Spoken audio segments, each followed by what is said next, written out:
Manila Broadcasting Company. DZRH, member, kapisanan ng mga broadcaster ng Pilipinas. Oras sa Father Jerry Orbos, alas 8:12.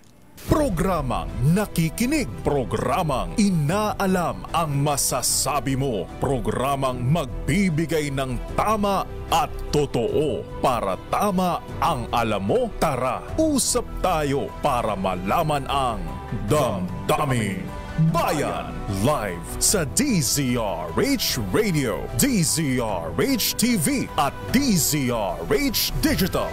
DZRH Damdaming Bayan. Kasama sina Lakay Deo Macalma at Sister L. Elaine Apit. DZRH Damdaming Bayan.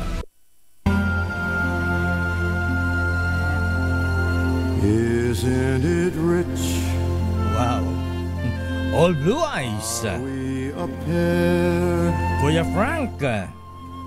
Me here at last on the ground, you in midair. Send in the clowns.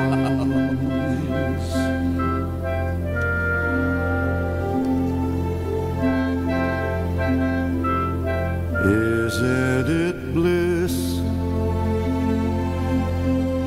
Don't you approve? One who keeps tearing around, one who can't move.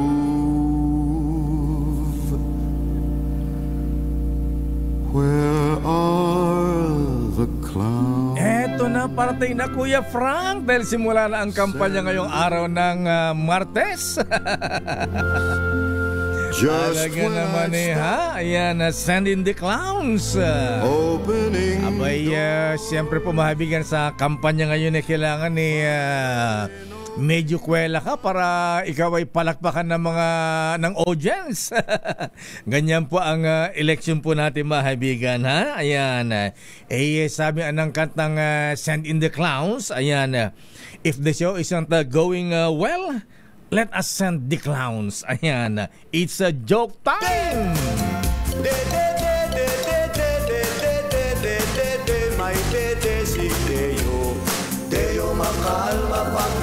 Siyempre, pagandahan din po ng jingle mga kuya ha. At dahil ngayon po ay simula na ng campaign period para sa mga kandidato sa pagkasenador at mga party list representatives. Abay, siyempre, kanya-kanyang gimmick ngayon ha. Ang gimmick ng mga kandidato na administrasyon ng alyansa ng Bagong Pilipinas. Abay, ang kanilang gimmick po mahabigan kailangan kasama ang presidente ha? Ang Pangulong Ferdinand Bongbong Marcos Jr. Abay, yan ang benta ng mga kandidato na administrasyon ngayon. Abay, mapandad DJ Lawag City, Ilocos Norte, itat na nga aldaw nga Martes. Abay, yan po ang kick-off rally ha? Ng mga kandidato sa pagka-senador. Sino kaya ang mga kwela dyan ha? Sino kaya ang mga sasayaw dyan kakanta? At siyempre, oy Manang Aimee, kasama ka na ba dyan ha? Ayan. Kasi sabi nung ibang kandidato sa administrasyon 11 lang daw yung kandidato nila, hindi ka kasama. Ayan. Pero kasali sa listahan. Pero mukhang sasama na kasi siyempre belly-week nila yan ha. Abay, Ilocos Marcos Country, ang Ilocos Norte ha. Solid North Ika nga ha. Pero sa mga kandidato sa pagka-senador at party list, abay, mukhang maraming natakot sa banta ni COMELEC Chairman Boy George Garcia ha? Abay, may mga nagtanggalan ng kanilang mga tarpaulin, mga posters. Pero dyan sa Skyway, good morning nga pala sa mga dumadaan dyan sa Skyway. Ayan, kumusta kayo mga kuya, ha? Chill lang at tumingin kayo sa kaliwat kanan dyan sa Skyway, ha? Wala kayong napansin dyan. Naku, sayang, Charlie atong ang parikoy, ha? Bakit mo na tinanggal yung dalawang malaking poster ni Sweetie, ha? Ni actress Sunshine Cruz ng Pamilya Ko Party List, ha? Pwede naman pala yung kaya pala astig din ng Senator Bato de la Rosa, mga kaibigan, ha? Abay, hindi inaalis yung alalaking billboard dyan sa may Skyway. Bakit kanyo, ha? Abay, pwede pala pumahabigan yung mga lampas ng 2x3 na mga poster sa mga public places. Sa mga poster ng Meralco, kawad ng Meralco, kuryente.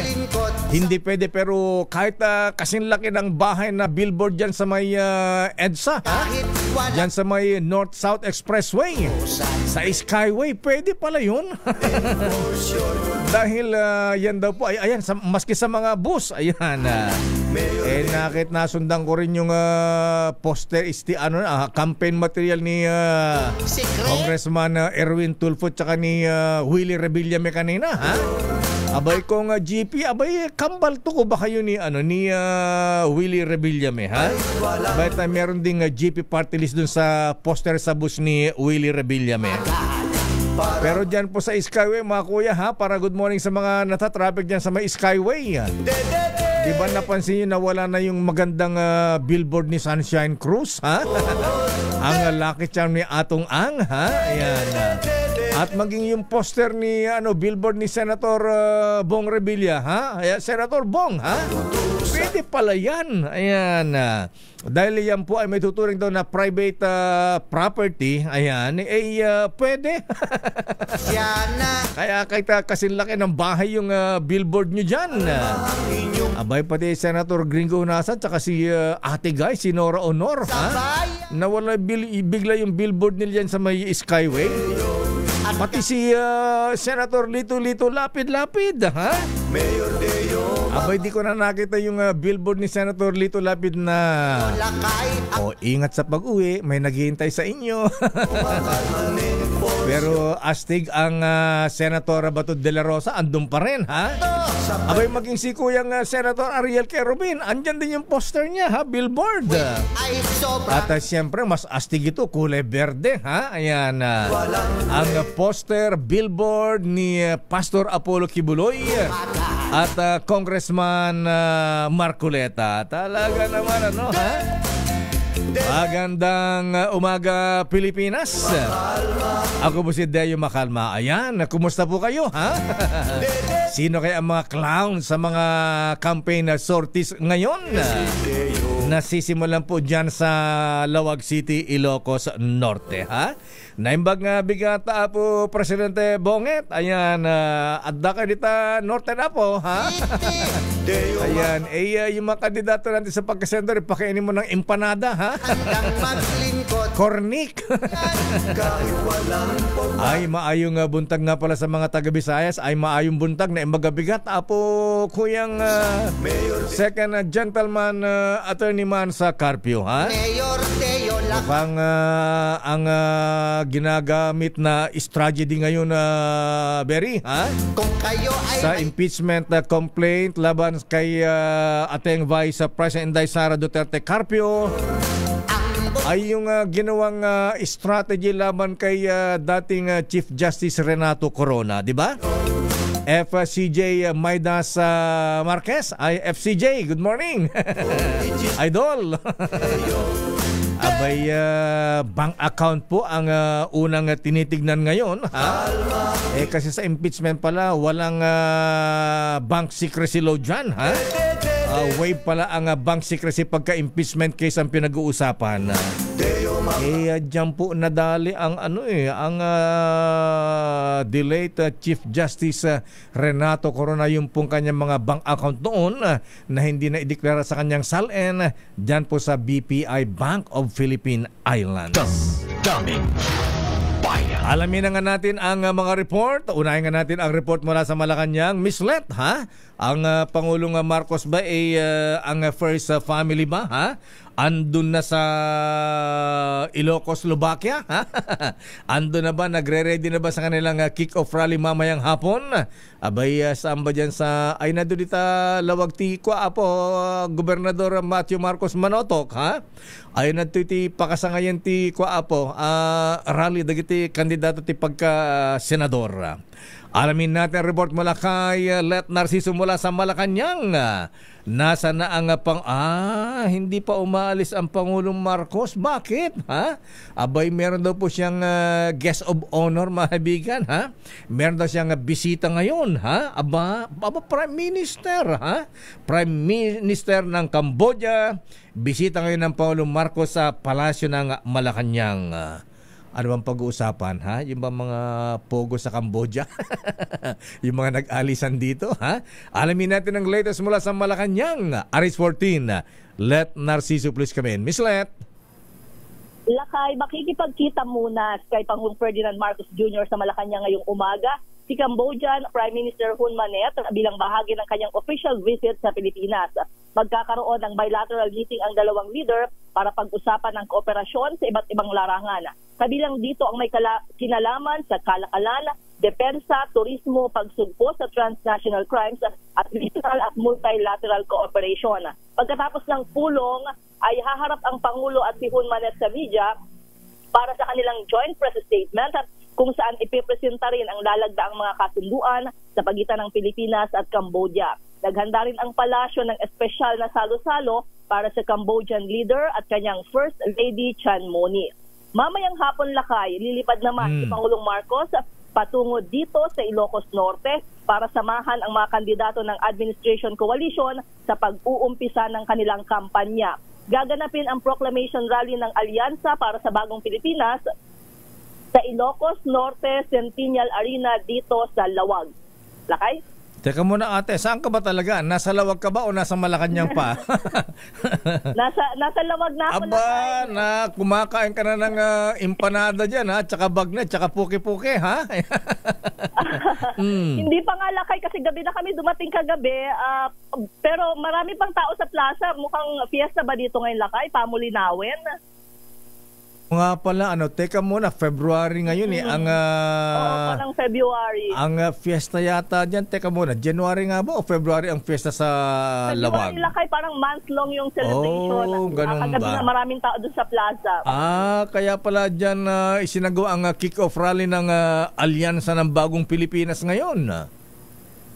Pero ang sabi, Lakay, ng kanilang campaign manager na si Navotas Representative Toby Chanco, yung desisyon na magsimula dito sa Ilocos Norte ay estratehiya ng administrasyon na pagtibayin ang suporta sa kanilang teritoryo. Kasi di ba, Lakay, noong nakaraang 2022 elections, dun nagbigay ng higit 356,000 na boto mula dun sa higit 380,000 actual na boto ang Ilocos Norte para kay Pangulong Marcos. Ano daw yan? Nasa halos 90% o higit 87% turnout ng mga botante na isa sa pinakamataas na turnout sa bansa. Wow, talaga, ha? Kaya dyan ang unang rally ngayon ng makandidato ng administrasyon.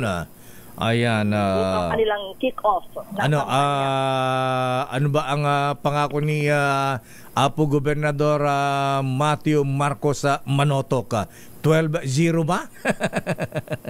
Mamaya aabangan natin, Lakay, dahil yung 12-0 yan yung gustong mangyari ng presidente, yung makuha ng mga kandidato ng administrasyon ang 12-0 seats sa Senado ngayong May 2025 midterm election. Kaya yung mga mayor dyan sa Ilocos Norte, katulad nung mayor namin sa Pinili, Ilocos Norte, ha? Si Mayor Romela Labasan, ha? Manong busti kwa apo, paglugan na kiti mapandi jay rally, tuno malem. Bus-bus ngayon ang dala ng mga mayor, ha? Para sumama sa rally ng mga kandidato ng administrasyon sa Lawag. Oo, makikita natin yan mamaya, Lakay. Ito palang Ilocos Norte Centennial Arena dito sa Lawag ay itinuturing na pinakamalaking indoor venue ng Northern Luzon. Doon ba gagawin? Indoor sa loob ng stadium? Lakay. Ganun ba? Akala ko open. Oh, sige, baka nga naman umulan eh. Umulan. Oo. Pero maganda naman yung panahon dito ngayon, Lakay. Yan, kasi dito sa Metro Manila, umaambon-ambon eh. Ayan. Dito maliwanag ang papawirin. Okay, sige, abangan natin yan, Miss Let, ha? Si Manang Aimee, nandyan na ba? Ayan ang malalaman natin mamaya kung makakasama ba siya, Lakay, dito sa proklamasyon ng Alyansa para sa Bagong Pilipinas. Kasi dahil may tampo yata gusto yatang sumama sa kampanya ng mga taga Davao eh. Ganon ba? Ayan. Alam mo, sabi kasi ng Alyansa, Lakay, bagamat alam natin na iba yung posisyon ni Manang Aimee dun sa ilang mga issue, hindi papalitan ng alyansa si Manang Aimee dun sa kanyang pwesto sa 12 slate ng administrasyon. Okay, maraming salamat, Miss Let, mula sa Lawag City. Good morning, balik sa iyo, Lakay. Maraming salamat, Let Narciso, mula sa Malacanang of the North. Paway pala ang Malacanang of the North. Mula sa Lawag City.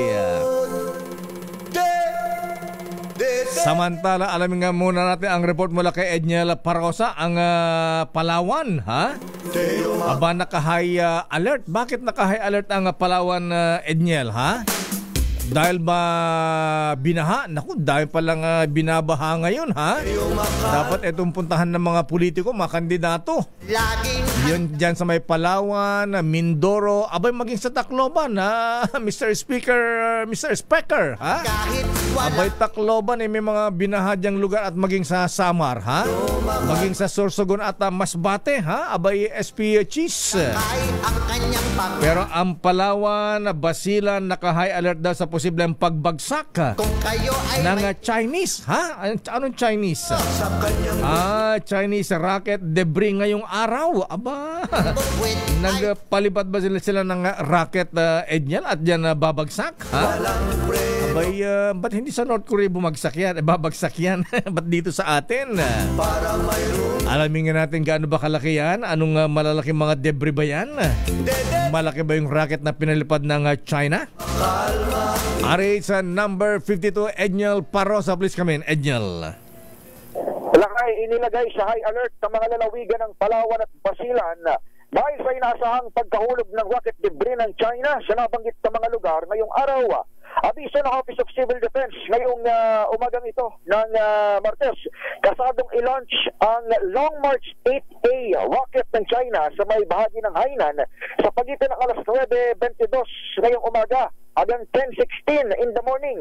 Kabilang sa mga tinukoy na drop zone ng OCD, malapit sa Rosul Reef sa may West Philippine Sea, malapit sa Puerto Princesa sa Palawan, at ikatlong area malapit naman sa Haji Mutamad sa lalawigan ng Basilan. Kaugnay nito, inatasan na ng NDRMC Memorandum number 35 ang mga kaukulang ahensya ng gobyerno na magpatupad ng notice to mariners at coastal navigation warnings. Unang nakaset itong rocket launch noong buwan ng Enero, pero nai-reschedule ito ngayong araw na ito ng Pebrero 11. Samantala, patuloy namang binabantayan lakay ng Armed Forces of the Philippines. Ito namang isa rin galing China pero research vessel naman ito na pumasok sa archaeologic waters ng bansa kahapon. Ayon kay Rear Admiral Roy Vincent Trinidad, nagpagsalita ng hukbong dagat sa West Philippine Sea, nagpadala na ng barko ang militar at ng Philippine Coast Guard para radyohan at manmanan ang Lanhay 101 na huling namataan sa Palawan area sa may sulusin na ito kahapon. Pero idinahilan daw ng barko ang sama ng panahon o partikular itong silay na nararanasan sa Palawan at nangako ng innocent passage sa loob ng katubigan ng bansa. Ito sa Edniel Parosa, nag-uulat para sa DZRH. Una sa Pilipinas, una sa Pilipino. Abay, Edniel, kung sila ay parang sumilong lang, tumabi lang dahil sa sama ng panahon, ha? Abay, dapat tulungan ng Coast Guard yan, dalhin dito sa Manila Bay, ha? Dalhin dyan sa headquarters ng Philippine Navy dito sa may Rojas Boulevard, at na matulungan natin ang mga iyan. Lakay, saka nakababahala para nito dahil research vessel ito Hindi lamang ito basta-basta na sasakyang pandagat lamang na naligaw. Ito Lakay, kung di ako nagkakama ng second largest sa research vessel na pag-aari ng People's Republic of China. Okay, maraming salamat, Edniel. Balik sa iyo, Lakay. Damdamin Bayan. Samantala, bago sa ating Bakit Ikaw? Bakit ikaw? The DZRH Job Interview for Ayan. 2025 midterm elections. Abay, bago sa ating job interview mga habigan, abay itong aplikante natin na Ate Malu, ha? Ayan, abay nakita ko pa ang billboard niya sa may Skyway kanina ha? Ang laki-laki, ha? Ayan. Pero bago yan, abay, syempre, dito muna tayo, ha? Dito muna tayo kay Santa Claus.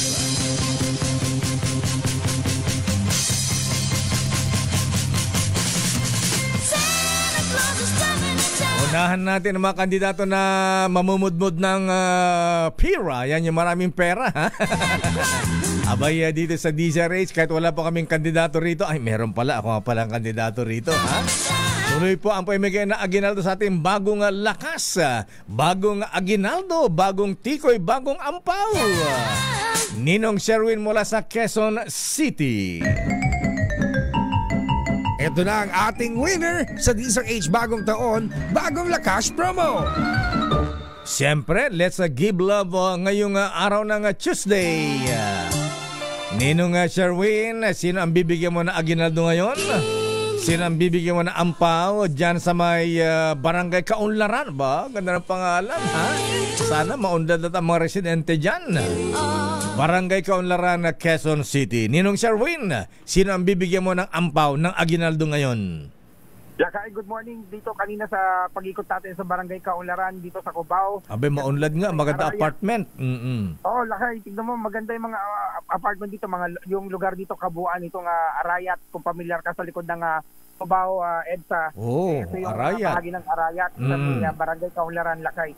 Nakita natin na pibihira yung mga poster na mga kandidato na inilalagay. Unlike doon sa pinanggalingan natin kanina madaling araw dyan sa may Horseshoe Drive, may mga nakapaskil na mga tarpaulin na mga kandidato sa kawad mismo na kuryente. Pero nasa kawad ng kuryente nakasampay yung mga poster nila. Pero dito sa Kaunlaran, tignan mo naman, maayos, malinis. Walang mga tarpaulin na mga kandidato. Pero hindi man nangangampanya. Pero dito, Lakay, malakas ka. Nako, kaban mga pala kay malakas ka sa mga bahay-bahay dito. Aba? Dahil ito itong unang pinto dito sa apartment na ito sa may Arayat. Ay, magandang umaga po. Magandang umaga po, sir. Ito po, po ako. Ayan, naka-tune in kayo ngayon. Opo, ayan. Ang pangalan niyo po? Preciosa po. Preciosa kanina. Oy, Preciosa. Nanay Preciosa. Nanay Preciosa, palagi kayo naka-tune in sa DZRH. Pagka yung nandito ako sa bahay, pero pag nasa labas ako, off ako. Ayan, so dito kasi may wifi. Opo. Naka-wifi, tingnan mo yung cellphone nyo. Kita-kita yung ang ganda ng apartment nyo. At sino paborito yung anak sa pag-umaga? Deo Macalma. Aba, ihalik mo ako, Kuya Sherwin. Deo Macalma, meron kang 1,000 pesos! Thank you so much po. Ayan. Bigyan ng vitamin si ate. You're precious. Eto, meron ka rin vitamin E. Yan, ha? Maagang magtatagay ngayon. Grabe daw, ha? Para sa ate, 2 kutsarita lang, ha? Ayan. Dahil payat kayo at dahil sa 2 kutsarita lang ang alaw sa inyo yan, ha? Ayan, pwedeng kumbantrin yan. At syempre, Nanay Preciosa, you're precious. Eto, meron ka pang DZRH Grocery. Ang dami naman yan. Thank you very much po. Very much. Nako, maraming salamat din sa inyo, Nanay Preciosa. Dahil, Lakay, unang pinto pa lang si Nanay Preciosa. Isa pang pintuan dito na, tignan mo, apartment to. Magkakasunod, talaga namang tutok na tutok sa'yo palagi pag umaga. Magandang umaga po. Good morning, sir. Deo Macalma. Good morning, ate. Carol Mananghaya. Oh, si ate Carol. Carol. Lakay, nung marinig niya at nakita niya yung mobile natin dito kanina, nagtatanong tayo kung sino mga nakikinig sa DZRH. Talaga nagbukas siya ng pintuan at sinabi nga niya na isa ka sa mga pinakikinggan at pinanonood kanya tuwing umaga. Ay, sir. Good morning, sir. Good morning, ate Carol. Magandang umaga po sa inyo. Ayan. Hanggang Bulacan po yan. Hanggang Bulacan. Nakikinig. Ay, kapatid niyo si Father sa Bulacan. Si Daddy Carlos. Oh, si Daddy Carlos. From Anyatam, San Ildefonso, Bulacan. Aba. San Ildefonso, ako mga pogi dyan sa San Ildefonso. Pero sinong pogi pinakikinggan mo tuwing umaga at gusto mo maging mayor ng Star City? Siyempre, si Sir Deo Macarma. Aba, bigyan ka agad ng premyo si ate, ha? Bigyan na 1,000 yan. Oo, at siyempre, may ka-share na yung 1,000 mo na vitamin E. Kaya para lalo kang sumigla. Thank you very much, sir. Wala po ano man, ate. Ayan. Grocery, tingnan mo, wala man dumating na kandidato. Wala man kandidatong dumating, meron ng paunang ayuda. Maraming salamat, sir. Ayan na, wala po ano man, ate. Ayan. Valentine's. Ingat. Oh, happy Valentine's. So nga naman, ano, ha? Ayan na. May pandate ka na, ate. Winner sa Diesel H on Bagong Lakas from Ars number 6, Sherwin Battle para Diesel H. Una sa Pilipinas, una sa Pilipino. Maraming salamat, Ninong Sherwin, sa ating DZRH sa Malakas promo. At ngayon po mahabigan, isusunod natin na siyempre ang ating job interview sa ating Bakit Ikaw? Kilalanin ang mga nagnanais maging lingkod bayan sa Bakit Ikaw? The DZRH Job Interview for 2025 Midterm Elections. Ang ating bisita ngayon po, mahabigan, ay nakita pa ang kanyang billboard sa Skyway kanina, ha? Ayan, yung suot niyang damit, yun din nakalagay dun sa billboard, ha? Ayan, Medal of Valor awardee, abay Colonel Ariel Querubin, sa ating pagbabalik. Daming bayan. Oras sa Chief Justice Alex Jesmundo, FCJ Maidas Marquez. Good morning, Idol. Oras ganap na alas 8:38. Sister L. It's 8:45 at good morning Lakay. Good morning sa lahat ng ating mga tagapanood, tagapakinig. Just marahay na aga sa Indugabos. Wow, Lady in Black. Gusto ko yung suit mo, tapos with matching nagkatay pa ako ng manok for this. Charot lang. Red gumamela. Gumamela ba yan? Gumamela ba to, Lakay? Parang di naman eh. Diba? Rose, ayan. Na mayroong may mga pakpak ng manok. Balahibo ng manok, ha? Palinis lang namin ng tenga sa probinsya yan, ha? Ha? Palinis ba yun, Lakay? Yung dulo ng ng manok, ha? Hindi ba Makati yun? Yung mga pang kilitis tenga yan. Ay, good morning, Bishop Ephraim Pautagana. Aba, nagustuhan niyo ating intro music. Kilalanin ang mga nagnanais maging lingkod bayan sa Bakit Ikaw? The DZRH Job Interview for 2025 Midterm Elections. Puwapal yata itong headset ko. Ba't tong kanan lang? Ba't yung kaliwa? Ibig sabihin yan, Lakay, kailangan na nating magpalit. Nagpapapalit na yan. Made in Raon yata ito. Okay, sa ating job interview, Sister L, ayan, ipakilala mo ating bisita ngayon, ha? At ano ba ang mga karanasan niya? Ano ba ang kanyang dinanas? Ano ba ang tinapos niya? Ayan. At ano ang kanyang maipagmamalaki para iboto bilang isang senador? Naku, Lakay, bago ko ipakilala ang ating job applicant ngayong araw, nag-a-apply sa ating mamamayang Pilipino, sa masang Pilipino. Sa mga nanonood, nakikinig, pwede sila, Lakay, mag-comment sa ating Facebook page at YouTube channel kung sila ay merong katanungan sa ating job applicant ngayong umaga. Pero ito na, Lakay, papakilala ko na siya ay miyembro ng Nationalista Party, Lakay. Kasamahan pala ito ni Manang Aimee. At siya ay nagtapos ng Master's degree in Defense Studies sa University of Canberra sa Australia, Lakay. Wow! How is your day today? Good eye, mate. Isang Philippine at nagtapos siya, Lakay, sa Philippine Military Academy, matapat class of 1979. Siya ay retiradong koronel, Lakay, ng Philippine Marines. Ayan, sa mga Marines. Ayan. Ganyan ng mga Marines. Pag nagja-jogging lakay, ano? At nako lakay, siya lang naman ay Medal of Valor recipient o yung medalya ng kagitingan lakay. Yan ang highest award na isang sundalo, Sister L. Yes, na iginawad sa kanya lakay matapos ang Battle of Kauswagan noong 2000 laban sa Moro Islamic Liberation Front o MILF. Asia's People of the Year to 2025 lakay at PMA's Cavalier of the Year no namang 2023.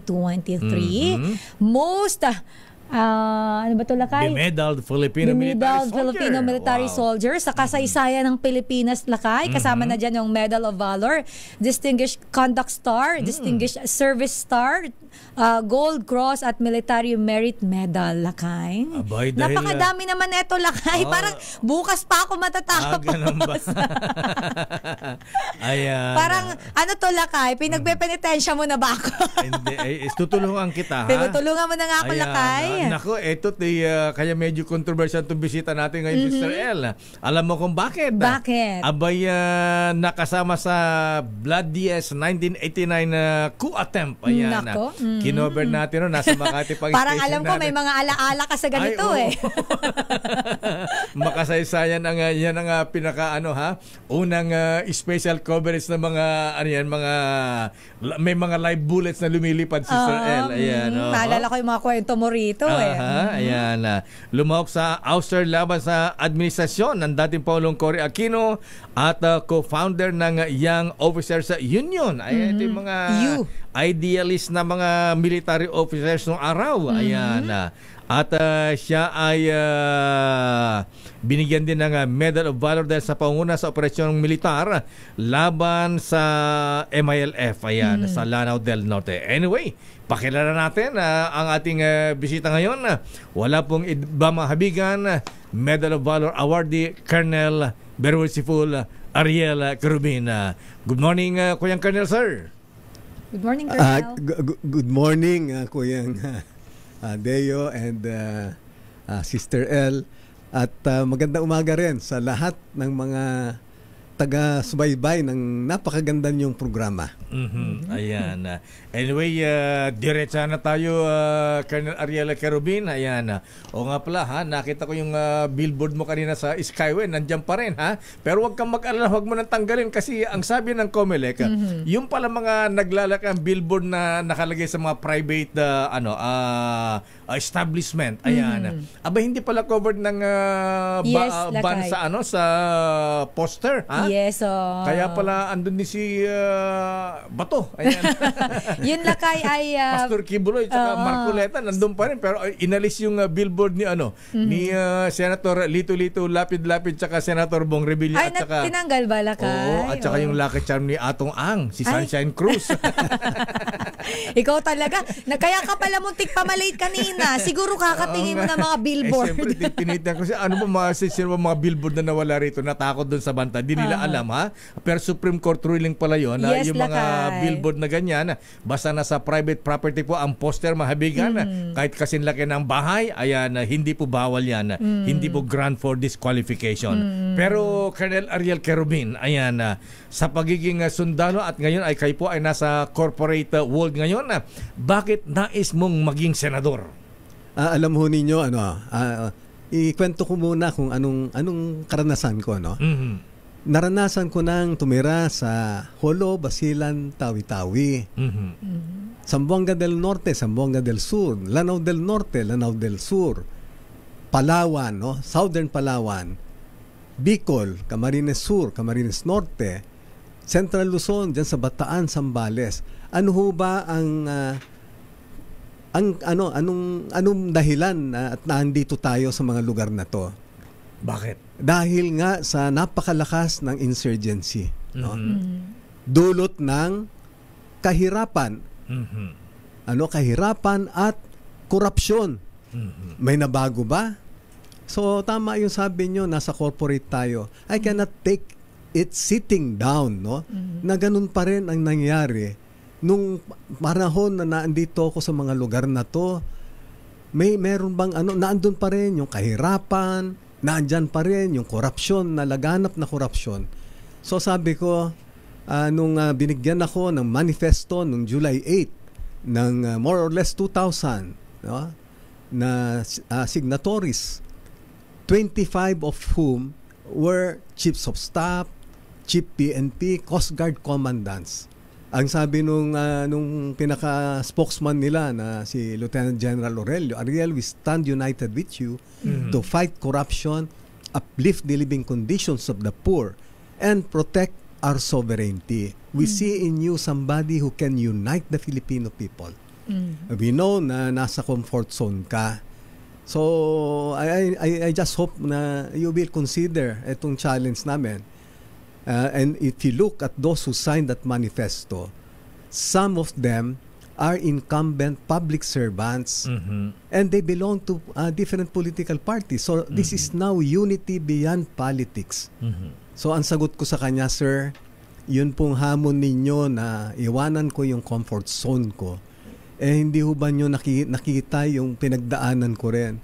Palagi kong iniiwan yung aking comfort zone for a higher calling. Na-promote tayo na kapitan early on, 1983, 3 years ahead of my class. O bakit kamo 14 long years later yung next na promotion ko? Kasi I stood for my principle. I fought for what I believed was right. No? So finally, nung pinantay-pantay na rin ako pinakauna nag-brigade commander. Palabas na uli yung promotion ko na mag-general. Nauna rin ako sana sa klase namin. Ayun, nakulong na naman tayo. So, wag ho kayo mag-alala kasi yung pagmamahal natin sa taong bayan, pagmamahal natin sa bansa, hindi ho kayang tumbasan ng pera. So, yun yung pinanggagalingan ng Ariel Querubin kung bakit ngayon tatakbo siya.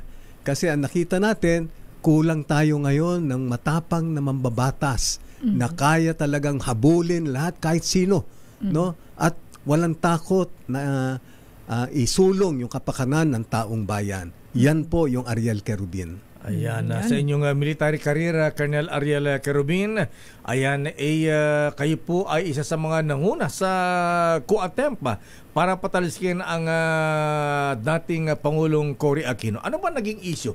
Malala ba ang korupsyon noon kaya kayo nasama dito sa pag-aalsa laban sa Aquino administration, Colonel Querubin, sir? Yeah, yung korupsyon hindi man nawala yan na issue eh.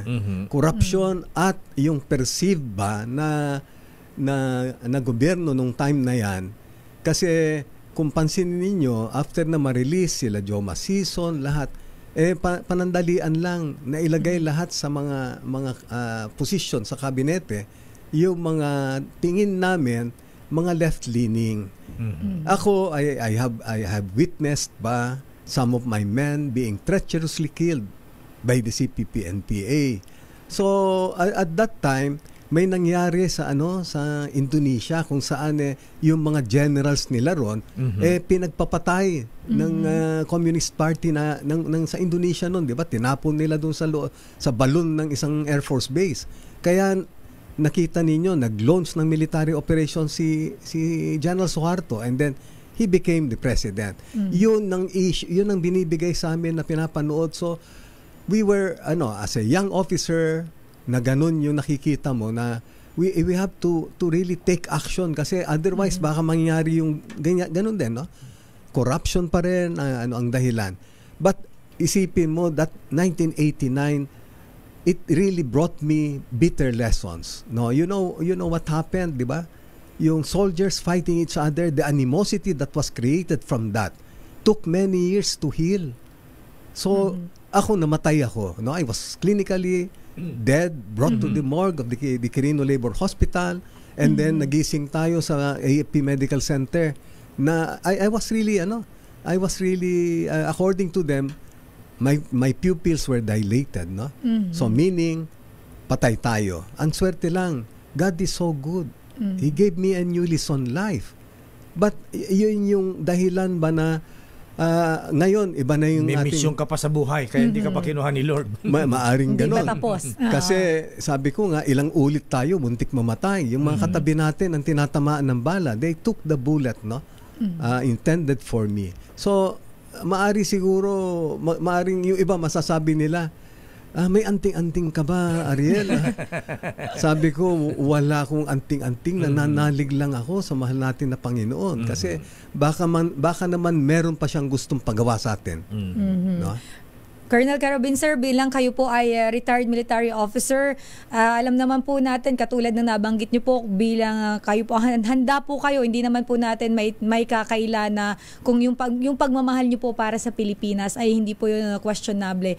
Pero sa mga nangyayari po ngayon, lalo na po dito po sa West Philippine Sea, may mga nangyayaring bullying at may pumapasok pa na mga espiya, na mga Chinese dito sa ating bansa. Sa tingin niyo po, ano po ang kailangan nating gawin? Ano po ang posisyon ninyo dito at ano po ang mga dapat nating gawin para po yung mga ganito pong ginagawa sa Pilipinas ng China ay matigil na po dahil lantaran naman na nga po yung pangwawalang hiya sa atin ng China. Pero Colonel Sir, ito po yung ating camera. Pasensya na po, hindi pa. Akala ko to Pasensya na po. Ito po. Kaya pala yung tingin ko Kasi nakita ko si Colonel, alam niya lakay camera, pero ayun po yung ating yun camera. Pala naandun. Anyway, sige. Sagutin ko lang muna yan. Historically, no? Kasi ang nagbabantay dati ng West Philippine Sea na yan, Marines yan. Ayan, totoo yan. Umalis kami 1985. We were brought to Bicol. Kaya yun na ikwento ko kanina. Bakit kamo nandun sa Bicol kami? Bakit? Dahil yung Marines daw, isa sa mga effective na maneuver force. So malakas ang NPA doon sa Bicol. Nung time na yun, ang pumalit sa amin, Navy, yung Naval Construction Brigade.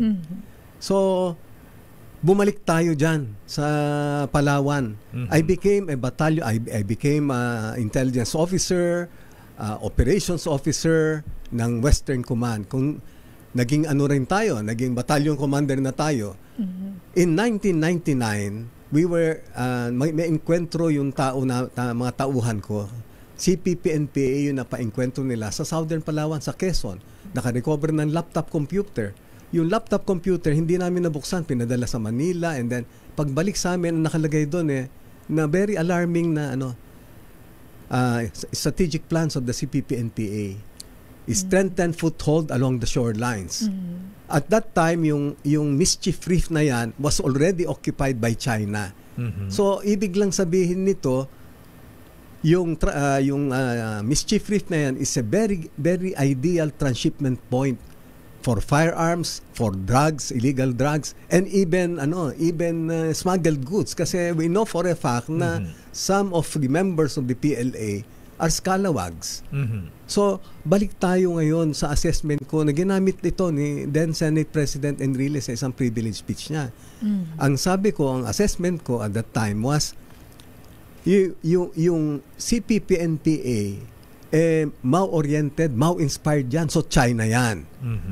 Yun naman alleged pinanggagalingan ng mga armas dun sa secessionist group natin galing po ng Pakistan. So meaning Pakistan is a surrogate of China. So very deliberate ang ginawa sa atin ng China na guluhin tayo internally. Yung insurgency problem natin na yan. Nawalan tayo ng focus dito ngayon sa West Philippine Sea. Ayan. Yan ang para at least makita natin kung paano nangyari itong So ngayon balik tayo. Napabayaan natin yung mga defense and security forces dito sa West Philippine Sea. At nag-concentrate tayo na ma-modernize natin yung ground forces natin, Army at saka Marines. So ngayon, nawala naman na itong problema natin, no? Slowly, nag-shift tayo ngayon sa external concerns natin. But ang labanan ngayon dito, it's all preponderance of forces. Ang nambubuli sa atin, 100 na barko, tayo, 3, 4. So, I was just, I went to the West Philippine Sea mga 3 weeks ago. Or, sabi mo na, isang buwan nang wow, sabi yung background dun sa nagpapakuha ko ng picture, mga Chinese vessels, no? Naandun yung China Coast Guard, naandun yung mga militia ships. Doon lang sa dulo ng runway ng Pag-asa. So, may nakabang na doon na kita mo na yung mga barko ng China. Ayan, nag-iikot-ikot sila na ganyan. Nung araw na naandyan kami, sabi ko nga, baka tayo rin nang bubuli sa kanila kasi hinuhuli natin yung fishing vessels nila, dinadala natin sa puerto, o sinasampa natin ang kaso yung mga Chinese na fishermen. Ngayon nagpabaliktad na. So itong nangyayari sa atin ngayon, maaring napabayaan nga natin. So unti-unti rin natin na ibalik yung Self-Reliance Defense Posture Revitalization Act na pinirmahan. That is a very welcome development in the sense na now we can probably start standing on our own. Be reliant ba? Kasi ang pananaw ko, we can never be forever dependent on any superpower. Kasi yung location ng ating bansa, strategically, pinag-aagawan ng mga superpowers yan. But if we can only stand on our own, we can get more concessions from them. So, natin, nataon lang kasi ngayon, na sabi ko nga, hindi natin kaya na tapatan yung ginagawa nila. So, we are left with no other option than to look for a big brother na pwedeng sandalan mo pansamantala, di ba? Ayan. Okay, so kayo ba ay pabor, Colonel Eric Calubin, na maglagay ng Typhoon missile sa mga EDCA sites dito sa Pilipinas sa pandepensa sa atin kung may aggression, external aggression from China or other country, Colonel? Well, nabanggit na yan ng ating mahal na Pangulo na sabi nga niya sabi wag niyo kaming ibuli. Marami siyang mga hiningi na mga conditions. Kung gawin ninyo 'yan, paalisin ko lahat ng typhoon, isoli ko lahat 'yan. So, yung sabi mong agree naandito sa kondisyon tayo na yun nga, wala kang ibang recourse, option. Diba? Yeah. Okay. Colonel Eric Calubin, sir, ang ating reporter si Edniel Parosa, merong katanungan, man on the street, ika nga. Puntahan natin na lakay. Si Edniel, alamin natin kung ano ang katanungan ng isa sa ating mga kababayan kay Colonel Ariel Calubin na tumatakbo po bilang senador. RH 52, Edniel Parosa, saan kayo ngayon, Edniel? Magandang umaga, lakay Sister L at retired Colonel Ariel Calubin. Alam niyo, binabanggit niyo yung defense security. At pinag-uusapan yung national security. Kasama dyan ang food security. Ibig sabihin yung supply ng pagkain at yung kakayahan ng ating mga kababayan na ma-access yung pagkain na yun. Kaugnay nung usapin na yan, naligaw tayo dito sa bising-bising kanin ito. Ang Kalentong, sa lungsod ng Mandaluyong. Masakit yung palengke dito. Ako pag ganitong umaga, bising-busy. Pero maliban doon sa mga vendor at mga mamimili, isa doon sa mga nakapukaw sa atensyon natin, itong mga nakilala natin kagaya nila. Ayan, si Madam at yung mga nakaupo ron. Mga street sweeper yan na kayo. Oo, matakay mo umagang-umaga ang wawalisin mo palengke. Good luck na lang kung maghapon kayo. Maghapon ka niyan dyan. Hindi yung palengke wawalisin, yung mga dumi sa palengke. Dumi naman daw. Kasama natin si Medal of Valor awardee at Bayaning Sundalo. Si ate, patanggal mo yung face mask ni ate para makita ang beauty niya. Ayan, para makita sa TV. Ayan. Emily, gano'n na kayo katagal, ma'am, street sweeper? 6 years. 6 years Tagal na. Ano naipon natin, ma'am, bilang street sweeper? Wala. Babayad lang ng mineral tubig, bahay. Ayan. Baka nakapagtapos na siya ng kolehiyo sa pagwawalis. Oo, may katanungan sila kay Deo. Ayan na. Ate, sa inyo si Ate Emily. Ate Emily, yung trabaho bilang street sweeper, kayo po ba nakapagtapos na anak sa kolehiyo? Hindi po. Ay, naku, hindi. Oo. Ano sila? Anong level na? Nagtatrabaho siya po second year. Second year high school o college? Pero hindi nakatapos. Sayang. Sayang. Okay, so anong tanong ni Ate Emily kay Colonel Calubin? Meron po. Paano po ba magiging mura yung bigas? Parang ang hirap. Masasagot ni Colonel Calubin yan dahil ito laking probinsya rin ito. Galing Ilocos rito, Ilocos, Slovakia. Ayan. Yeah.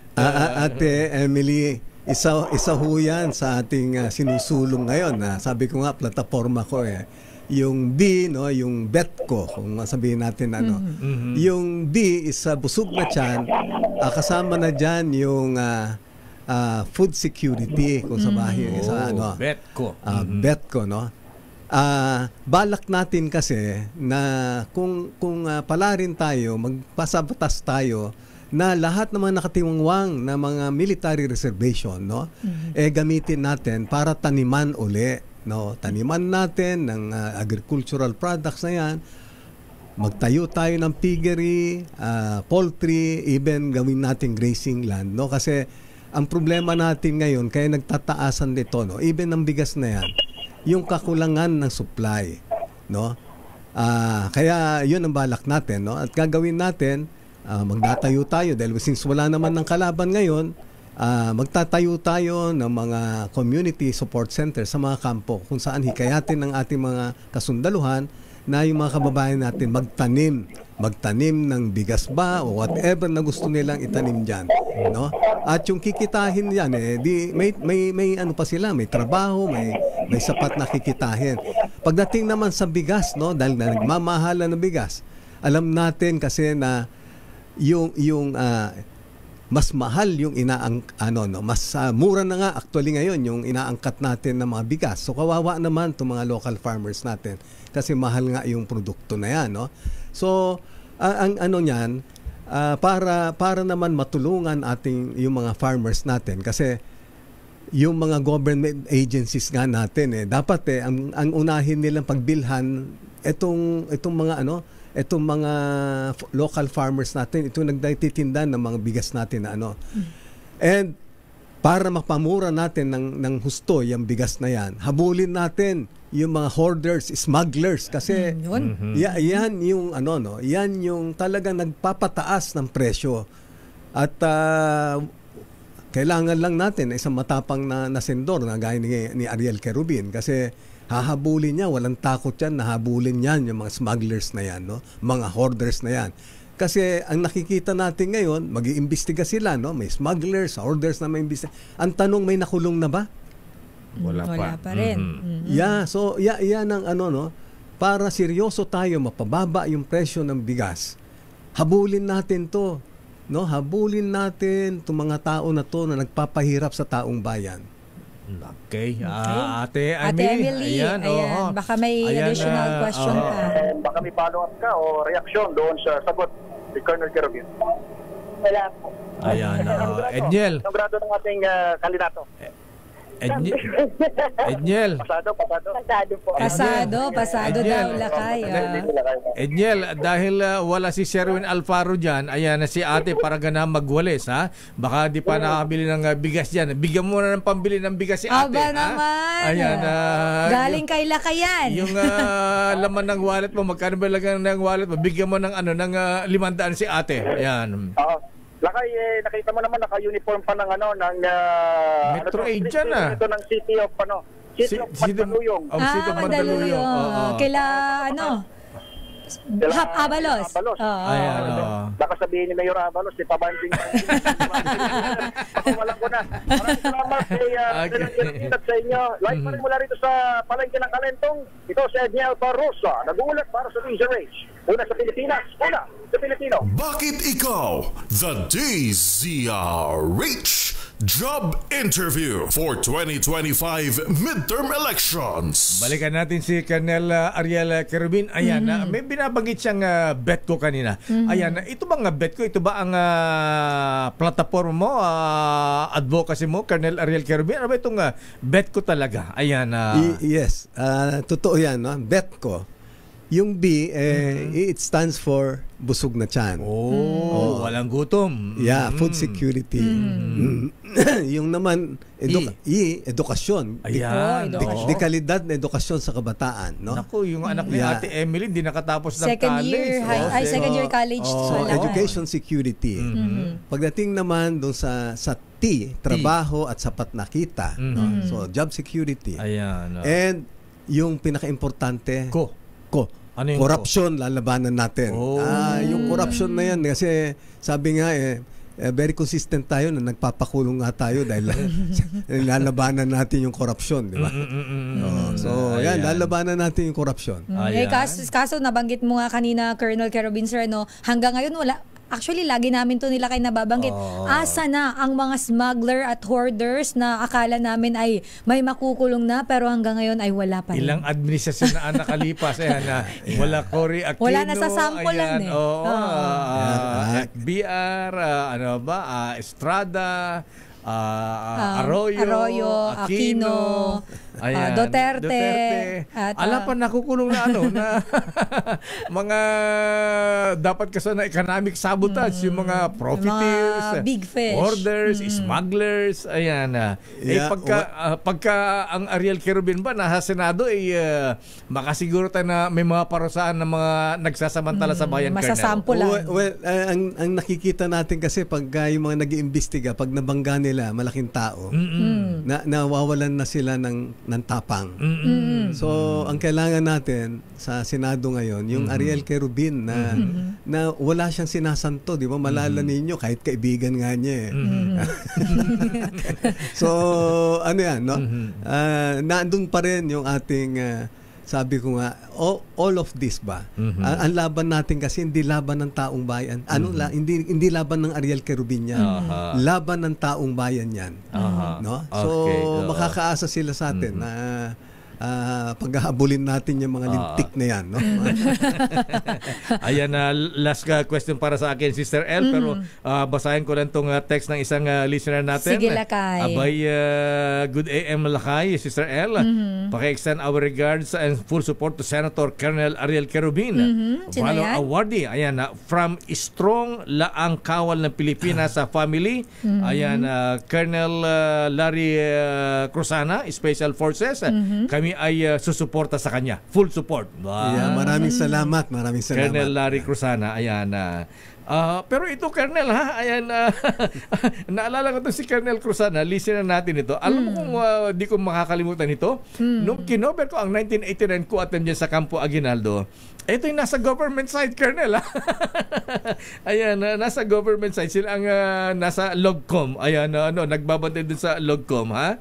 Ayan, at dito ko nakilala sila yung nagtanggol sa Campo Aguinaldo. Pero ngayon, abay, full support sa inyo.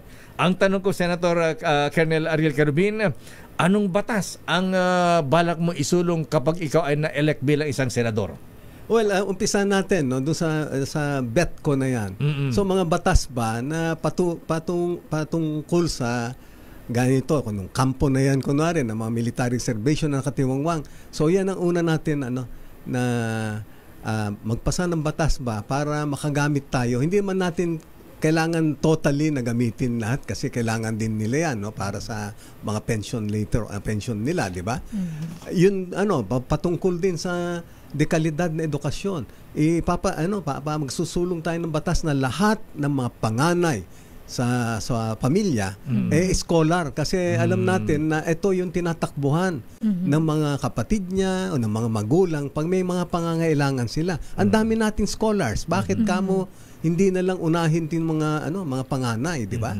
At dekalidad na edukasyon, ganun din ang sabi nga nila, mahusay yung estudyante mo kung kasi husay din sila ng mga teachers. So, rin natin. Tignan natin kung paano natin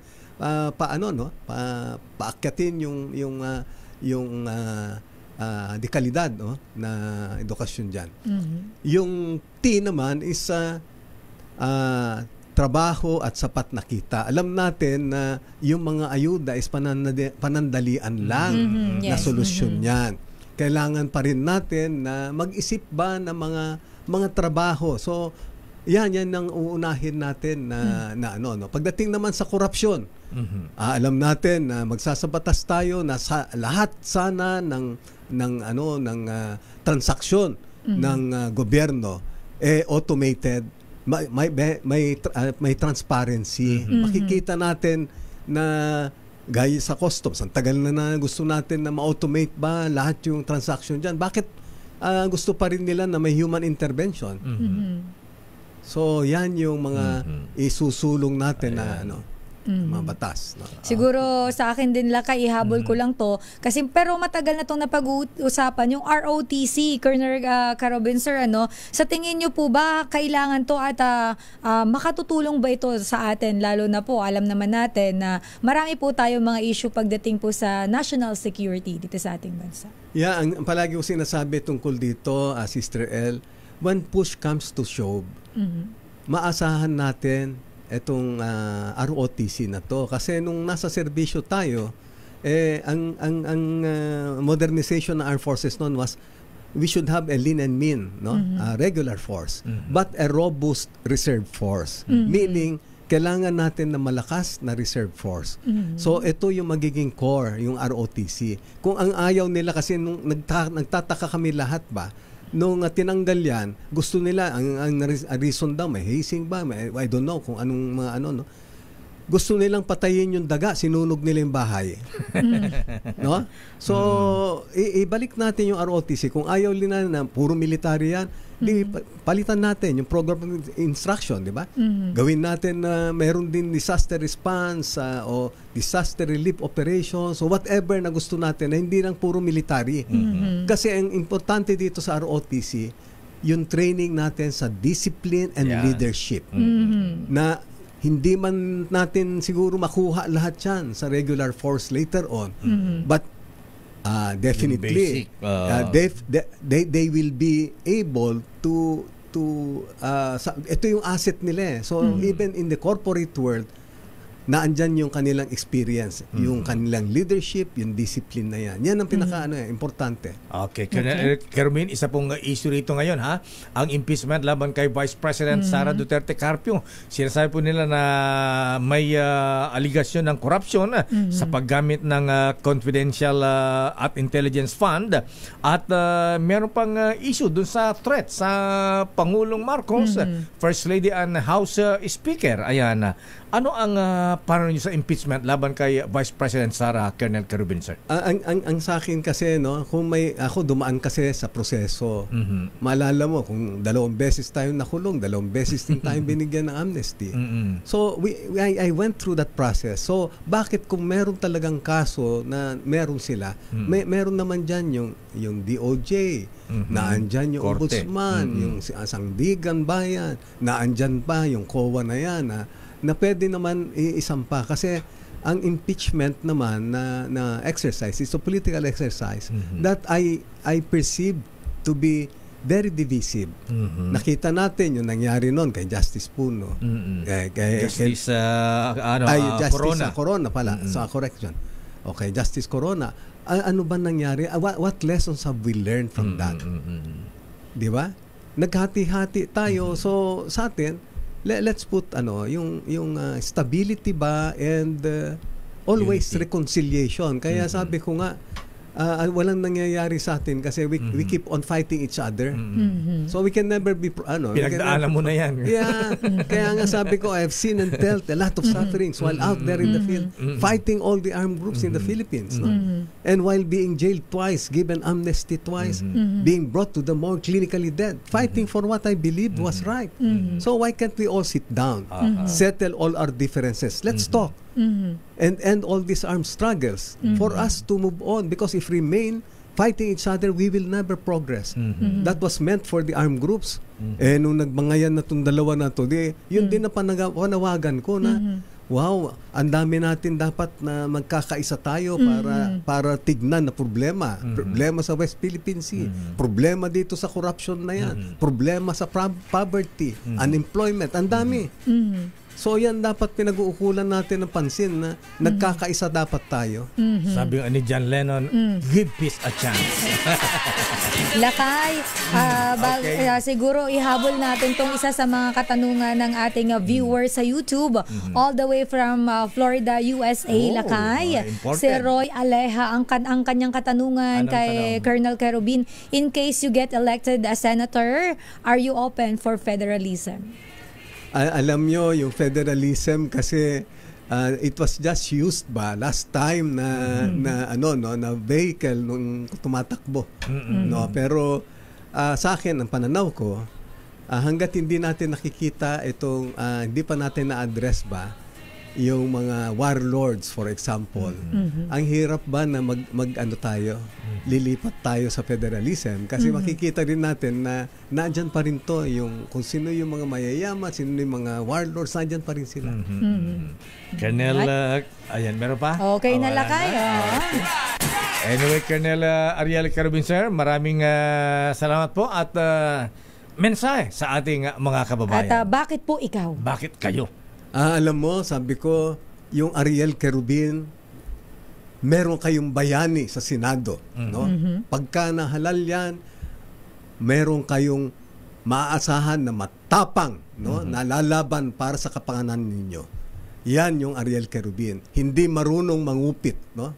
Hindi marunong mambulsa. May political will. At yan yung dala-dala ng Ariel Carubin. Ang sundalo ninyo sa Senado, ang bayani ninyo sa Senado. Colonel Carubin, sir, maraming salamat. Retired Marine Colonel Ariel Carubin, Medal of Valor Awardee for Senator. Daming Bayan. Kilalanin ang mga nagnanais maging lingkod bayan sa Bakit Ikaw? The DZRH Job Interview for 2025 Midterm Elections.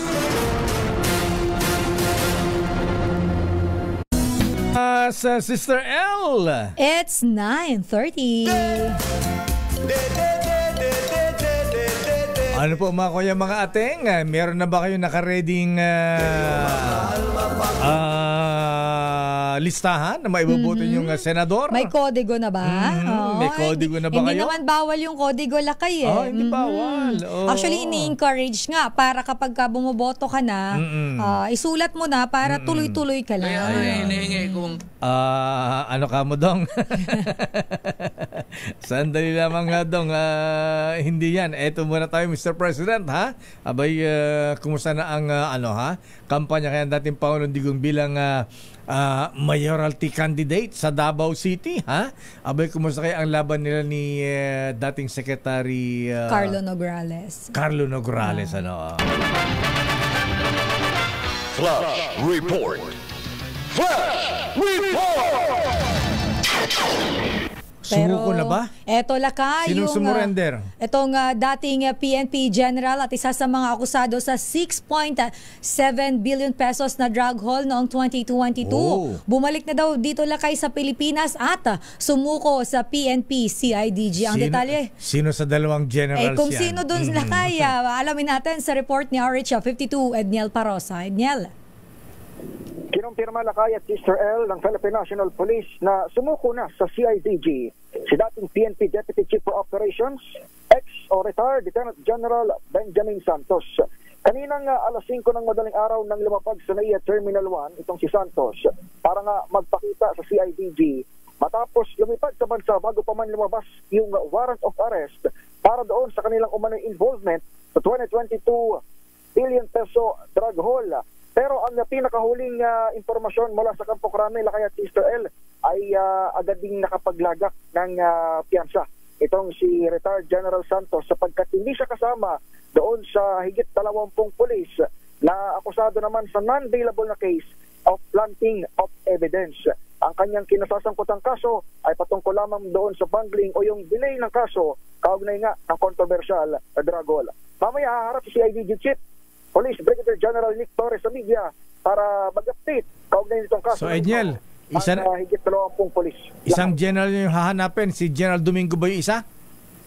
Yes, lakay. Kung malala natin, si General Narciso Domingo, dating hepe ng Drug Enforcement Group, ay nag-post ng kanyang sariling video sa Facebook at binabanggit ng CIDG lakay, nandyan lang yan, somewhere sa Mindanao, o hindi man sa ibang area ng Pilipinas. Dahil sa Mindanao raw siya, at doon ang tutok ng kanilang search patungkol doon sa General. Kaya lang lakay, kaiba rito kay General Santos, itong si General Domingo ay put on record na sa kanyang Facebook na hindi raw siya susuko sa otoridad. Wow, parang Boy Granada, ha? General Bantag.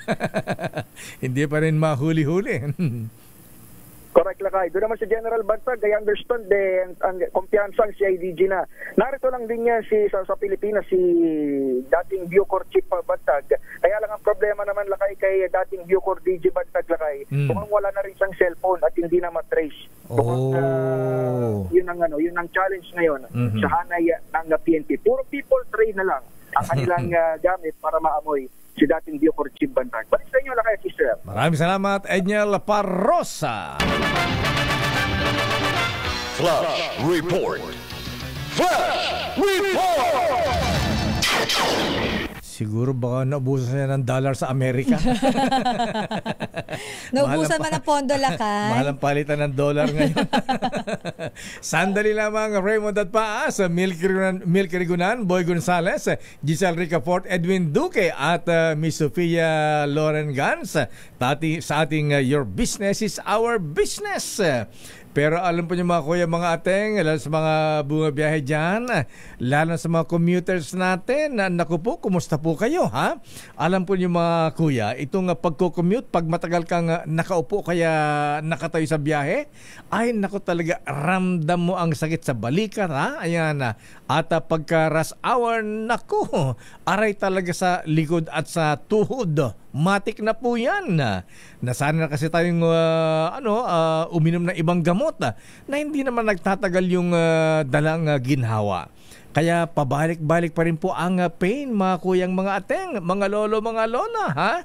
Pag-give up na ako noon. Pero nirekomenda na ating mga kaibigan na subukan ko raw ang Iskelan para maiba naman. Aba, parang himala, atigay, ha? Isang tableta lang ng Eskelana. Halos buong araw ang ginhawa, up to 12 hours. Ang sarap ng feeling, mga ating. Para sa akin, ito lang ang hiyang na pain reliever talaga. Mag-e-experimento ba kayo ng iba? Aba, dumiretso ka na rito, ha? Kung may aroy ka sa joints, may long-lasting pain relief na po kayo. Up to 12 hours yan. Sa Iskelan, aba, 9 pesos and 50 centavos lamang ang suggested retail price niyan. Presyong Ilocano, mga lolo, ha? At sulit dyan, aba hindi ka pa ulit-ulit na iinom kasi hindi na magbabalik-balik pa ang aray sa ating katawan. Kaya dumana kayo sa butika at bumili ng Iskelan. Matagal pa ang Holy Week. Aba, huwag muna kayong magpilitan sa mga kuya, ha, sa aray nyo. Ha? Say goodbye sa pabalik-balik na aray. Mag-Iskelan. Naproxen sodium is the generic name of Iskelan. If symptoms persist, consult your doctor. Daming bayan. Dumako nga tayo sa Senado. Ayan.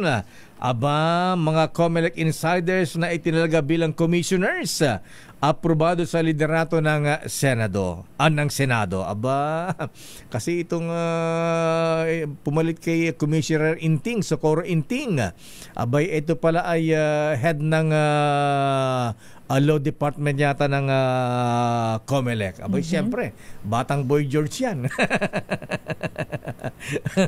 Batang Boy George Garcia yan. Ha? Ayan. Alamin natin, report mula kay Aris number 28. Raymond at Paas, please come in. Raymond.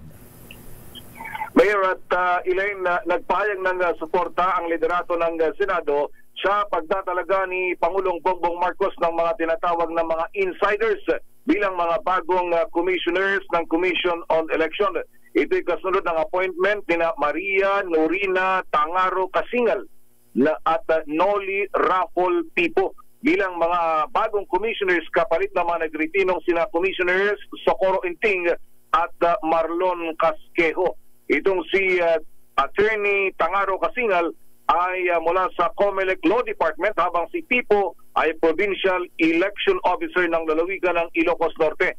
Ayon kay Senate President Francis C. Escudero, siya ang unang nagbungkahi na dapat ay ang i-appoint ay mga COMELEC insiders dahil walang kinabibilangan ng mga itong partido politikal na masasabing sila ay maka-administrasyon o kaya ay maka-oposisyon. Sabi ni Escudero, maliban sa pagiging impartial, ang mga taga-COMELEC ay hindi na sila kailangan turuan pa, lalo na't sa araw na ito magsisimula na ang campaign period para sa 2025 national at local election. Narito ang pahayag ni Senate President Chis Escudero. Dapat kumuha ng tigaloob. Tigaloob dahil dati ng impartial, dati ng patas, dati ng parehas, at alam niya na ang trabaho ang kailangan niyang gawin. At hindi na kailangan turuan pa. Lalong-lalo na, nasa kalagitnaan na tayo ng eleksyon. Magsisimula na unang araw ng kampanya. Abay, tama nga rin naman, Raymond. Sabi ni Escudero, dahil ad interim appointment daw mayor itong dalawa, ay makaupo na sila bilang mga commissioners at pagbalik na lang ng sesyon ng Kongreso, sila may isasalang sa Commission on Appointment Mayor. Ayan. Okay, so approve sa Senado ang mga bago appointees ng Pangulong Marcos. Approve na approve, Mayor, dahil mga tawag nila ay mga COMELEC insiders at hindi na masyadong question yung kanilang political affiliation at magkakaalaman na lang kung ano man ang magiging feedback sa kanila kapag dumating na yung punto na may salang sila sa commission appointment. Ang mahalaga ay buo na yung COMELEC NBank sa ngayon tungo sa pagkahanda nila sa election na mayor. COMELEC insider na Ilocano pa. Ayun lang halang. Itong mga latest appointment at itong lalong-lalo na mukhang kilalang-kilala itong si Attorney Tangaro Kasingal, Mayor, dahil siya ang head ng COMELEC Law Department. Ayan. Talaga yan, weather. Sabi nga ni dating Pangulong Erap, ayan. Tsaka tama rin naman si Senator Cheese, ayan, insider para hindi natuturuan pa ngayong nalalapit na ang election. Bahala na kung may question, bahala sila sa Commission on Appointments. CA na lang yun. Yun ang kanilang hihintay na Mayor. Okay. Maraming salamat, Raymond. Teka muna, ano bang ganap sa Senado ngayon? Meron ba mga... Teka muna, ngayong may mga nabalitang hearing. Ngayon ba o bukas, Raymond? Ngayon may hearing ang Public Services Committee ni Senador Rafi Tulfo. Teka yung schedule kasi meron siyang mga isasalang ngayon na pag-uusap din.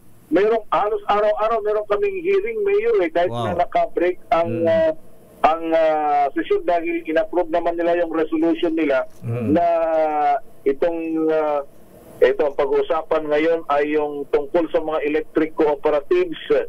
Ayan. Then bukas, Wednesday, ay kay Senator Bongo, PhilHealth naman. I-respect namin dito baka kumarap yung bagong presidente ng PhilHealth na si Attorney Mercado. Dr. Mercado tuloy.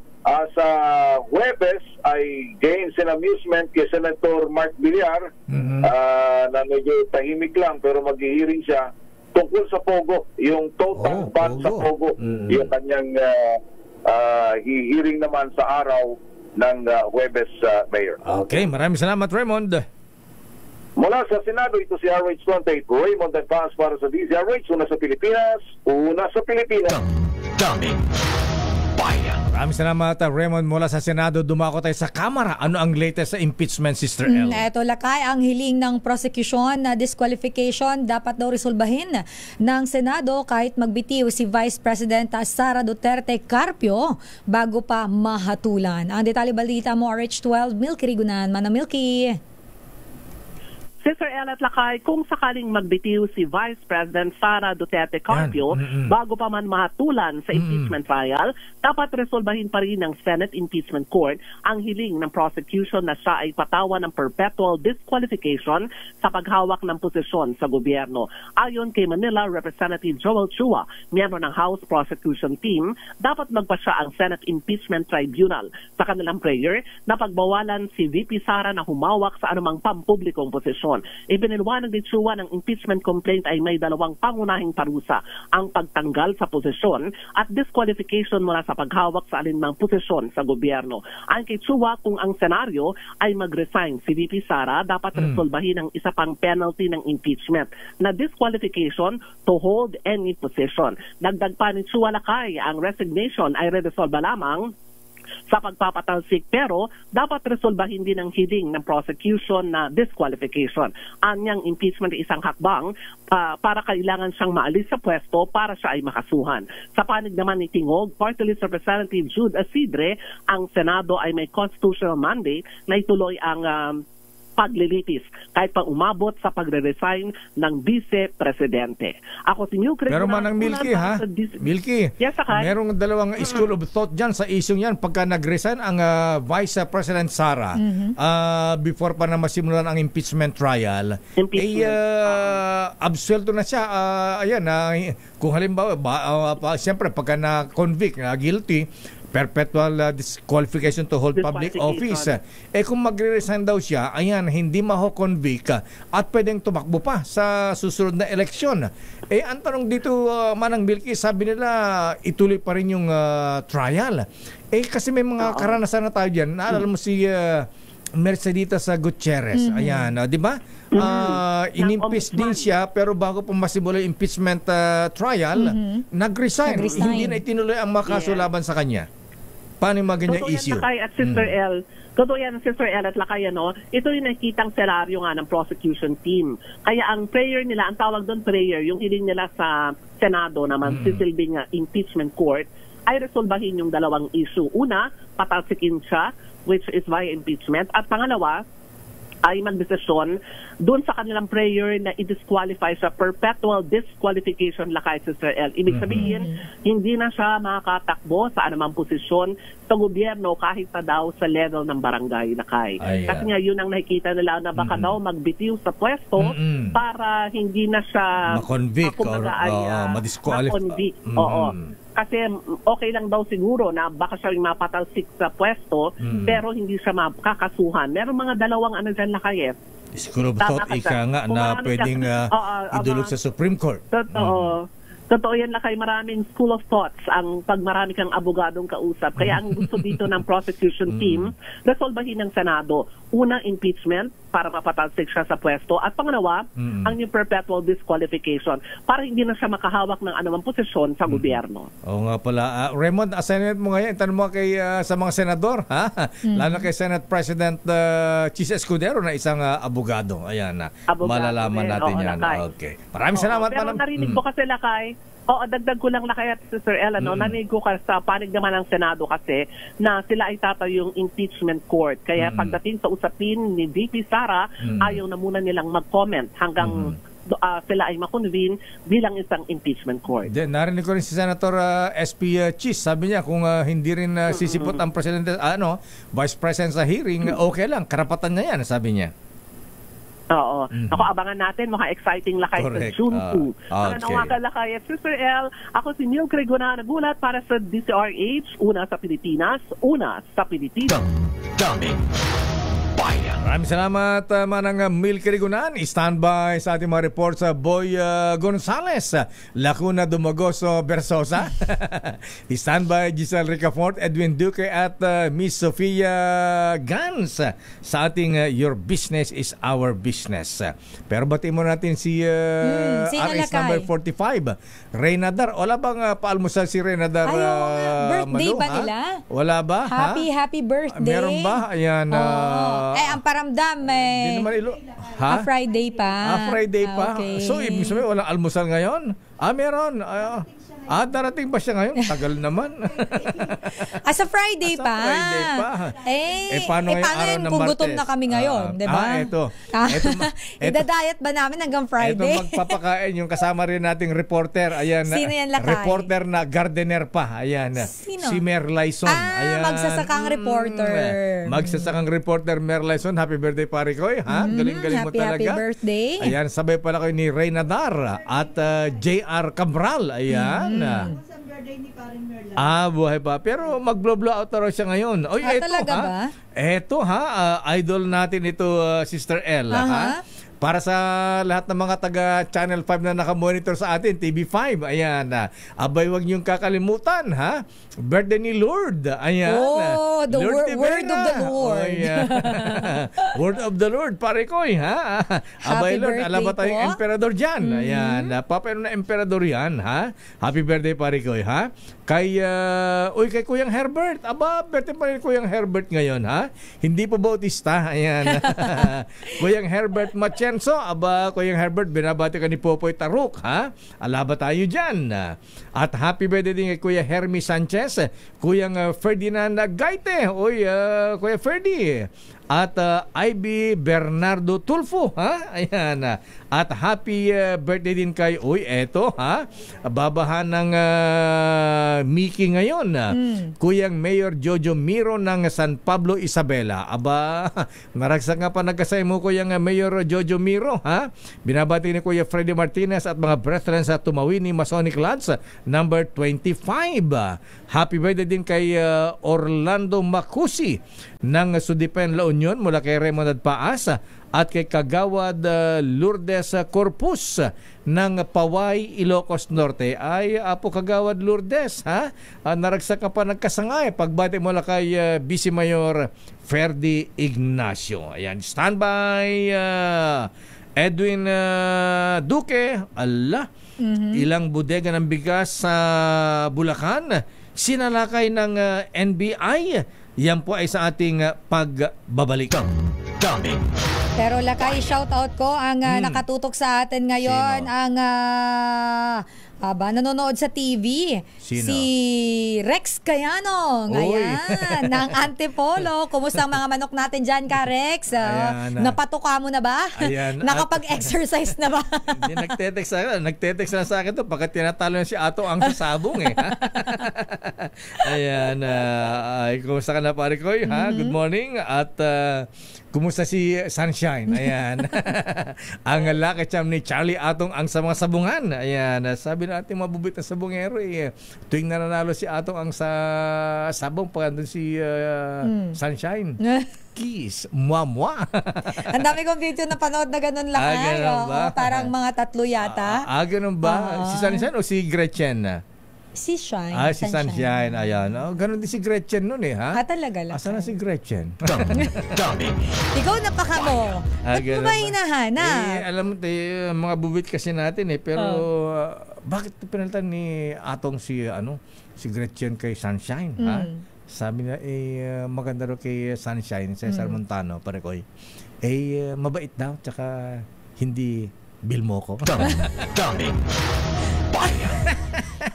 Oras, Sister L. Hindi taga-Albay, Sister L. Ayan. Kayo mga taga-Albay, may sakit kayo ha? Ayan. Albay? Albay this, albay that. Albay you all. Albay you all. At least Lakay, hindi bilmo ko. Albay naman. Ganun ba yun? Ibig sabihin, it's our own money. Gusto ni parang mandimbahakan yan, ha? At saka si Cesar Bautista, pakibati rin daw natin na happy birthday si retired Sergeant Edsel Reyes ng Angono PNP. Ayan, okay? Oras, Sister L. 9:51. May tete si Teo mahal mapagtutusan nyo. For Mayor po, hindi po for Senator. Congratulations ko yung Franklin Lim ng Batasan Lands at Toyota Quezon Avenue. Siya ay ma-induct bilang president mamaya ng Quezon City Travel Club. Pagbati mula kay Illustrious Potentate Nelson Yao. Flash Report. Flash Report. Nako Lakay, meron ngayon na isang bodega dyan sa Bulacan, bodega ng bigas. Ni-raid ng NBI, nandyan si RH23, Edwin Duque. Edwin. Go ahead, Edwin. Sino may-ari niyan? Isang bodega sa Bulacan ngayon. Ito yung Golden City Business Park dito sa Bukawi, Bulacan, kung saan ay mismong si NBI Director Jimmy Santiago yung nag-raid dito sa napakalaking bodega. Ang laman nitong bodega, Mayor Deo, ay hindi na siguro 100,000 sako ng bigas. Ang dami niyan, Lakay. Lumang-luma na yung inaamag na yung mga sako at ito pinaprocess. At kapag na-process na rito, nililipat isang bodega. Makikita natin yung mga sako ito. Iba-ibang sako. Pork pink rice, mutya pink rice meal. Ito iba galing ng Thailand. At 3 klase ito Meron ding mango, yung mga green mango. Makikita natin kapag pinagsama na, nililipat sa ibang sako, magiging Coco Pandan Premium Rice. Dinadaya tayo, kaya pala tayo. Grabe. Okay. pinakita ni Director yung pinang-i-spray nila sa isang galon. Amoy pandan. Binuksan mo yung sako at inamoy mo. Grabe itong mga to. Napakabango. Napakabango. Magtataka kapag sinaing mo, madaling mapanis. Minsan, akala natin bakit madaling mapanis. Yun ay mga stock na bigas. Na lumang-luma na, 3 klase ito. Pinaprocess, nililipat sa ilang sako. Bago ito ngayon. Dinadaya ang packaging. Walang Sino may-ari niyan? Sino may-ari? Edwin. Ayon dito sa kanya, ay isang manager ang nakuha nila ngayon. 2 inventory clerk, isang supervisor. At sabi nga ni NBA Director Santiago, kakasuhan ito ng economic sabotage. Nagsusumikap daw ang ating gobyerno na naghahanap, sabi batulang stock. Pero bakit napakaraming punong-puno itong napakalaking bodega nito dito sa Bukawi, Bulacan, na halo-halo, no? Nakita mo, ang dami nang nai-repack doon sa bagong sako nito, itong premium Coco Pandan. Ito yung galing sa 3 sakong galing sa iba't ibang bansa na gagawin. Kung titignan mo, parang magiging bago na. So, tataas yung presyo. Ito na yung premium rice sa Coco Pandan. Kung makikita natin, iba-ibang sako, mga imported, from imported to local. Kaya, mababago na yung presyo. Ito, pakinggan natin, nagsasalita na si Director Santiago. Actually, parating na yung DA, sinatid namin yung record sa LGU, malalaman po namin yung buong detalye pag nasa amin na yung mga dokumento. Ibibigay po sa inyo yung Director. Director, gano'n po kadelikado ito sa kalusugan ng mga Director Santiago. Yung iba sir, medyo basa na, na pero yes. At ibinibenta as if bagong ani pa lang po sir. Yes, siyempre, napaka-delikado yan. Hindi natin alam kung safety pa kainin ng tao o para sa baboy na lang yung bigas. But then, ginagawa nila ng paraan, kahit na lumang-luma na yung bigas, minimix nila, tapos nagiging mabango, nilalagyan ng pandan na amoy, ipapasa sa ating mamamayan na amura. Pero nakita nyo naman kung gaano ka agiw, alikabok na yung mga bigas. So clear manifestation na there is hoarding going on. Ayan. Hoarding, tapos i-adulterate nila, papasa nila ng mahal, that is profiteering, all-encompassing ang case, economic sabotage. Wow. So, mga kaso po lahat, Direksyon, ayun, yun nga, mga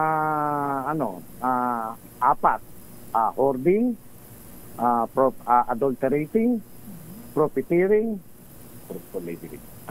untruthful labeling, at saka economic sabotage, no? Ang suma total economic sabotage, no? Yan ang galit na galit ng ating Pangulo Ferdinand Bongbong Marcos, na yan talagang pinapatrabaho sa atin. Hanapin itong mga ganitong bodega na nagsasamantala sa ating mamamayan, no? Okay. Edwin, tanong mo ako sino may-ari, Edwin? Sino may-ari niyan? Sino may-ari? Pangalan? Hindi pa, ito yung gusto nga nilang palutangin ko sino may-ari. So, isinilalim sa interrogasyon yung manager sa perfecto. Kailangan. Yung mga manager niya, empleyado, sigurado alam yan kung sino may-ari. Imposible hindi alam. So, under investigation, ayaw pa masilita, pero palulutangin daw nila kung sino may-ari nitong napakalaking bodega na to. Dapat na nandadaya sa ating mga kababayan. Kumakain tayo ng akala natin ang bigas sariwa. Kaya pala minsan bibili ako ng kaya pala minsan bibili ako ng bigas Japanese rice, malagkit daw. Pagluto mo hindi naman malagkit. Pero alam mo, Lakay, totoo yan. May binili rin ako nung nakaraan. Ang maganda yung quality, mataas, tsaka mataas na kwalidad naman syempre, Lakay. Pagkasaing, ba't ganito? Diba? Parang hindi ganyan naman pala yan, baka dyan galing. Mukhang marami na naglipanan yan sa mga palengke dito sa atin, Lakay. Tama ka dyan. Sa mga grocery pa, yung sako, merong bigas ni Juan, merong premium green green mango. Yan ay ang isa rito, itong imported, itong broken rice, mucha, no? Mucha XPN rice meal. Ito yung export green na galing naman ito ng Vietnam. Ay pinagsasama yan, hinahalo nila para magmukhang bago, isprehan nila ng Edniel. pandan na Edniel tuloy. Edwin, ayan. O sige na mamaya i-detalye mo sa report mo kay May Binohan mamaya ha. Doon na kayo mag-report boy and Giselle. Ayan na alam tayong oras ha. At mag-interview ka nga ng mga empleyado dyan. Oo nga. Edwin. Baka may makausap ka, Edwin. Yung ma-interview mo yung budigero dyan, mga kargador dyan, mga nagre-repack. Thank you, Edwin. Okay. Ayan, Mayor, bumagsak yung malakas na ulan dito. Pagdating ni NBI Director Santiago, mula pa rin sa Bukawi, Bulacan. Aris 23, Edwin Duque, nagulat sa Visaris, una sa Pilipinas, una sa Pilipino. Maraming salamat, Edwin Duque, mula sa Bukawi, Bulacan. Flash Report. Flash Report. Uy, Kuyang Biring, happy birthday ha, and get well soon. Kuyang Biring Angeles, happy birthday. Nasa Tansa Specialist Hospital ICU. Naku, inatake sa puso si Kuyang ha. Ayan, birthday pa naman. Pagaling ka, Kuyang Biring. Binabati ni Kuyang John Cornell ng IMS. Your business is our business.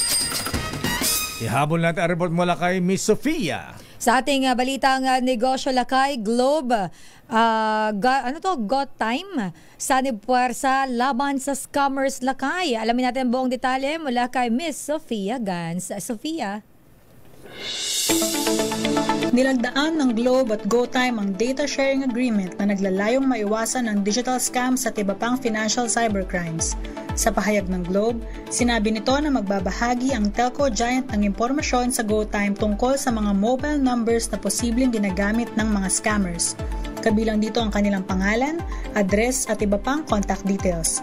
Anila kung walang agreement, kakailanganin pa ng warrant o subpoena para makakuha ng impormasyon, isang proseso na umaabot pa ng ilang buwan.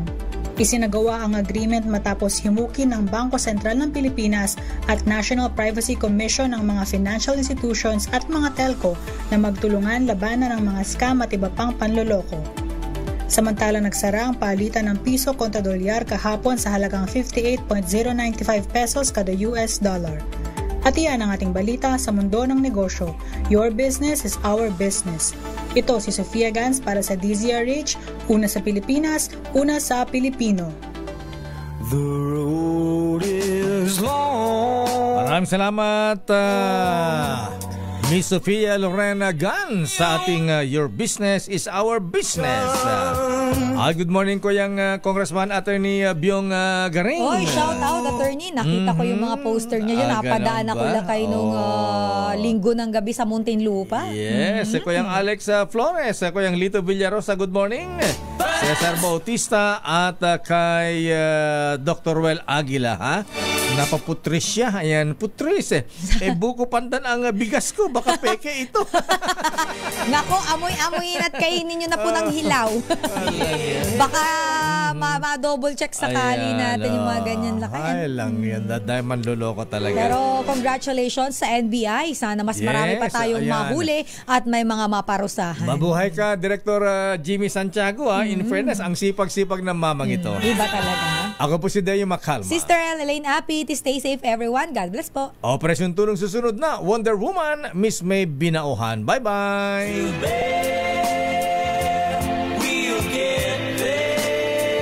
This time